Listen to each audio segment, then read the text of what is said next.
Have you ever been annoyed with technology? Maybe been on a date with someone glued to their Samsung, or those kids in those pesky iPhones? Now, who would have thought that technology would revolutionize into the way it is today 50 years ago? Bradbury, that's who. In this story, Brock is fed up with technology always being with him wherever he goes and never having a moment to himself, so he starts to murder it. This story's chilling relevance to the present becomes more and more chilling every year in Murder by Ray Bradbury. Bits of the walls, radios, tubes, and wires lay on the gray carpeting.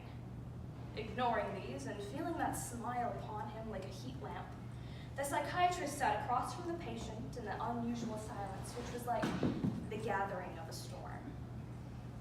"You're Mr. Albert Brock, who calls himself the murderer?" Brock nodded pleasantly. Before we start," he moved quickly and quietly to detach the wrist radio from the doctor's arm. He turned it in his teeth and, like a walnut, gritted and heard a crack. Then he handed it back to the appalled psychiatrist as if he was doing him a favor. "There, that's better." The psychiatrist stared at the ruined machine. "You're running up quite the damage bill, aren't you?" "I don't care," smiled the patient. "As the old song goes, I don't care what happens to me."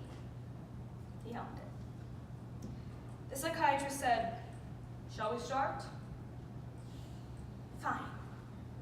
The first victim, or one of the first, was my telephone. Murder most foul! I shoved it down the kitchen incinerator, stopped the disposal unit mid-swallow. The poor thing was strangled to death.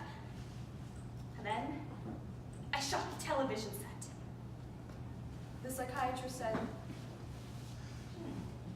"Fired 6 shots right through the cathode, made a beautiful tinkling crash like a dropped chandelier."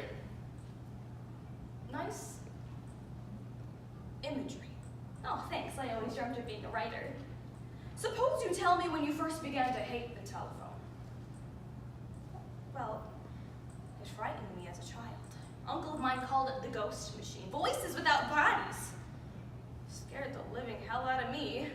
And later in life, I was never comfortable. It seemed to me the phone was such an impersonal instrument. If it felt like it, it would let your personality drain through the wires, but if it didn't want to, it drained your voice until what slipped through at the other end was some cold fish of a voice of all steel and copper, plastic, no warmth and no reality. It's easy to say the wrong thing on telephones. The telephone changes your meaning on you. First thing you know, you made an enemy. And then, of course, the telephone's such a convenient thing. It just sits there and demands you to call someone that doesn't want to be called. Friends are always calling and calling and calling me. Hell, I hadn't had any time to my own. When it wasn't the telephone, it was a television, or the radio, or the phonograph. And it wasn't the television, or the radio, or the phonograph. It was the motion pictures on the corner theater. The motion pictures and the commercials on that low-lying cumulus clouds. It doesn't rain anymore. It rains soap suds. And when it wasn't the high-fly cloud advertisements, it was the music by Mosaic on every restaurant, just music and commercials on my way home from work. And when it wasn't the music, it was the inter-office communications and my horror chamber of a radio wristwatch on which my friends and my wife phoned me every 5 minutes. What is there about such conveniences that are so temptingly convenient? The average man thinks, "Oh, here I am, time on my hands, why not just buzz up my old friend Joe, eh? Hello, hello." I love my friends, my wife, and humanity very much.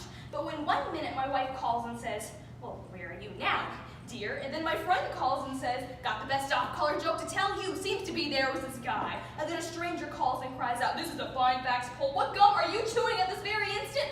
Well, how did you feel during this week? Oh, the fuse lit. It was like I was on the edge of a cliff. And that same afternoon, I did what I did at the office, which was I poured a paper cup of water onto the intercommunication system. The psychiatrist wrote on his pad. And the system shorted? Oh, well, beautifully. The 4th of July on wheels. My God, the stenographers ran around mad. What an uproar. Felt better temporarily. Eh? Oh, fine. And then I got the idea at noon of stomping my wrist radio into the sidewalk. A shrill voice was just yelling at me, "This is the People Polls number 9. What did you eat for lunch?" And that's when I kicked the Jesus out of that thing. Felt even better, eh? Well, it grew on me. Brock rubbed his hands together. Why didn't I start a solitary revolution? Deliver man from such conveniences. Convenient for whom? I cried. Convenient for our friends? Hey, Al, I thought I'd call you from the locker room out in Green Hills. Al, just made a sock dollar a hole in one.